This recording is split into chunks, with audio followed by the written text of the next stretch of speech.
آج کی اس ویڈیو میں ہم آپ کو قرآن کریم کے ایک ایسے معجزے کے بارے میں بتانے والے ہیں جو ایک میت کے ساتھ پیش آیا، جس کو دیکھ کر تمام گاؤں والے سوچنے پر مجبور ہو گئے کہ ایسا کیوں ہوا۔ بے شک قرآن کریم اللہ پاک کی کتاب ہے اور اس میں ہر سوال کا جواب موجود ہے۔ اگر آپ بھی اس بات کو مانتے ہیں تو اس ویڈیو کو ایک لائک ضرور کریں اور کمنٹ میں اللہ اکبر ضرور لکھیں۔ میرے پیارے اسلامک بھائیوں اور بہنوں، کہا جاتا ہے کہ کسی گاؤں میں ایک بار کسی مسلمان کا انتقال ہو گیا۔ اس مسلمان کے آگے پیچھے کوئی نہیں تھا، اس کا کوئی رشتہ دار نہیں تھا، لہذا سب گاؤں والوں نے مل کر سوچا کہ اس کے کفن اور دفن کا انتظام ہم لوگوں کو کرنا چاہیے۔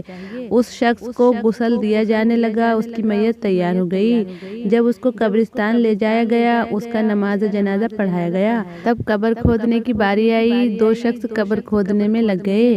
جب قبر کی کھدائی شروع ہو گئی اور آدھی قبر کھد گئی، تب برابر والی قبر جو کافی پرانی تھی وہ تھوڑی نیچے کو دھس گئی، جس کی وجہ سے مردے کے پیر نظر آنے لگے۔ ان پیروں کو دیکھ کر قبر کھودنے والے حیران رہ گئے، کیونکہ یہ قبر کافی پرانی تھی، لیکن اس کے اندر جو مردہ تھا اس پر ابھی کوئی بھی فرق نہیں آیا تھا۔ اس کا جسم ویسے کا ویسا ہی تھا، اس کے کفن پر ذرہ برابر بھی فرق نہیں آیا تھا۔ یہ دیکھ کر وہاں پر موجود سارے ہی لوگ حیران رہ گئے اور اس قبر کو تھوڑا کھود کر اس کی سچائی جاننے کی کوشش کی۔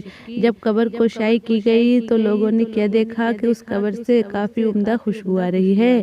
ایسی خوشبو آج تک لوگوں نے کہیں بھی محسوس نہیں کی تھی، لہٰذا ان لوگوں نے قبر کو دوبارہ سے بند کر دیا اور جس مردے کو دفنانے آئے تھے اس کو دفنا کر سب لوگ اپنے گاؤں واپس آ گئے۔ تب گاؤں والوں نے ایک فیصلہ لیا کہ ہمیں اس قبر کی سچائی جاننی ہے کہ اتنا پرانا مردہ لیکن اتنی عمدہ خوشبو کیوں آ رہی ہے۔ یہ کون سا عمل کرتا تھا، یہ کون نیک انسان ہے، ہمیں اس کے بارے میں جاننا چاہیے۔ لہٰذا سب گاؤں والوں نے مشورہ لیا اور آس پاس کے گاؤں میں پھیل گئے۔ سب لوگوں نے آس پاس کے گاؤں میں چھان بین شروع کر دی کہ آخر وہ قبر کس کی ہے۔ تب بہت کوششوں کے بعد ان لوگوں کو پتہ چل گیا کہ یہ قبر فلاں شخص کی ہے۔ وہ لوگ اس کے گھر پر پہنچے تو کیا دیکھتے ہیں، ایک ٹوٹی پھوٹی کٹھیا ہے۔ ایسا لگتا ہے کہ اس گھر میں کوئی بھی نہیں رہتا۔ لہٰذا جب دروازے کو کھٹکھٹایا گیا تو اندر سے ایک مری مری آواز آئی جو کافی کمزوری سے بھری ہوئی تھی، کون ہے؟ لوگوں نے کہا کہ ہم فلاں گاؤں سے آئے ہیں، ہمیں آپ سے کچھ بات کرنی ہے۔ جب لوگ اندر گئے تو کیا دیکھتے ہیں کہ ایک بوڑھی ضعیفہ اپنے پلنگ پر بیٹھی ہوئی ہے، بہت ہی کمزور حالات ہیں۔ بوڑھیا نے لوگوں سے پوچھا کہ تم لوگ یہاں کیوں آئے ہو؟